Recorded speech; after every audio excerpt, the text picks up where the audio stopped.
आज़ादी दिवस मना रहे हैं, लेकिन ये आज़ादी हमें उपहार में नहीं मिली है।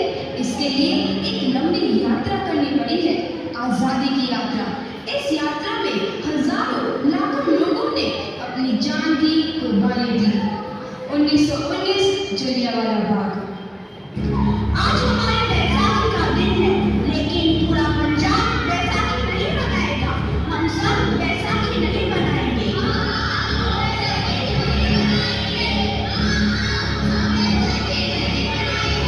जब तक हम अंग्रेजों को भारत से बाहर नहीं निकाल देते, पूरा पंजाब बैसाखी नहीं मनाएगा। अच्छा, तो तुम सब हमारा विरोध करता है।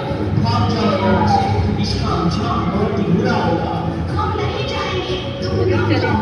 हमें नहीं, तुमको भारत से भागना होगा। Soldiers, fire!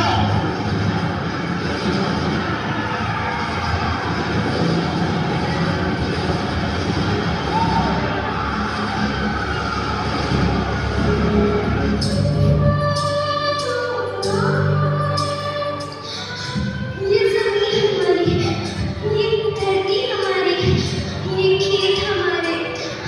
अभी थोड़ी देर पहले हमारी ये फसलें लहरा रही थी, पर इन अंग्रेजों ने हमारी फसलें बर्बाद कर दी।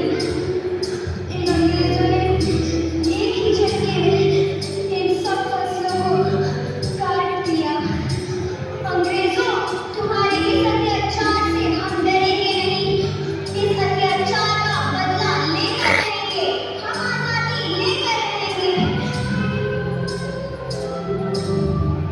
जलियांवाला बाग हर हिंदुस्तानी की आंख नम कर गया। इस कांड में कितने मासूमों की आहुति चढ़ गई, इतनी हैवानियत से इंसानियत कत्ल कर दी गई। जलियांवाला बाग के हत्याकांड ने आजादी की आग में घी देने का काम किया। मासूम औरतों, बच्चों की दर्द भरी चीखें और सिसकियां इनकलाब का गूंज बनकर उभरी। लाला लाजपत राय, भगत सिंह, राजगुरु, सुखदेव सरीखे क्रांतिकारियों ने भारत की इस जमीन से विदेशी तरीकों को निकाल फेंकने के मंसूबे मजबूत कर लिए। 8 अप्रैल 1929 लाला लाजपत राय के नेतृत्व में साइमन कमीशन के खिलाफ एक भारी जुलूस निकाला गया।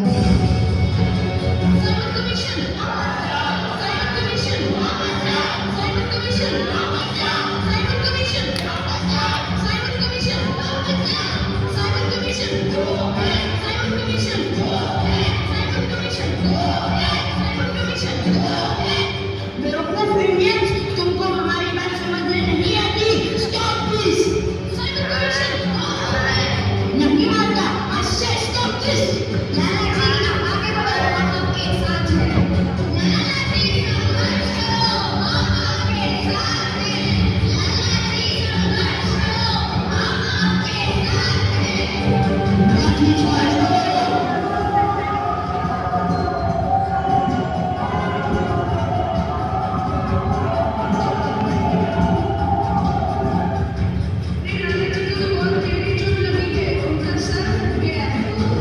मेरे शरीर में लगी एक लाठी अंग्रेजी सरकार के कफन लकीर का काम करेगी। ये आजादी की लड़ाई रुकनी नहीं चाहिए। ये जिम्मेदारी मैं तुम सबको सौंप कर जा रहा हूँ। आओ। लाला लाजपत राय की दर्दनाक मौत के बाद भगत सिंह, सुखदेव, राजगुरु वतन के इन मतवालों के खून में ऐसा उबाल आया जिसका सामना करना अंग्रेजी सरकार के लिए मुश्किल हो गया। अंग्रेजों को करारा जवाब देने के लिए स्कॉट और सैंडर्स को मारने की रूपरेखा रची गई।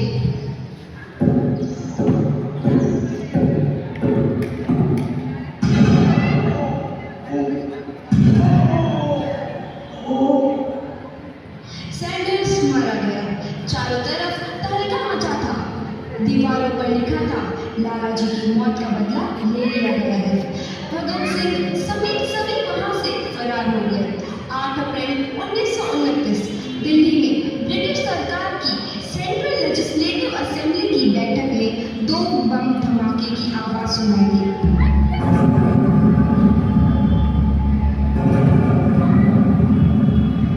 इन धमाकों ने अंग्रेजी हुकूमत को हिला कर रख दिया। इस घटना को अंजाम देने वाले भगत सिंह सिंह, राजगुरु और सुखदेव ने अपने आप को अंग्रेजों के हवाले कर दिया। 1930 को अदालत ने अपना फैसला सुनाया। मुलजिम भगत सिंह, मुलजिम राजगुरु, मुलजिम सुखदेव को दफा 121 और दफा 302 की तरह ये अदालत तीनों को मुजरिम करार देती है और इस गुस्ताखी के लिए ये अदालत इन तीनों को सजाए मौत की सजा सुनाती है। सरफरोशी की तमन्ना अब हमारे दिल में है, देखना है जोर कितना बाजुए कातिल भी हमारे।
आप लोगों की कोई हमारी पहली और आखिरी ख्वाहिश तो बड़ी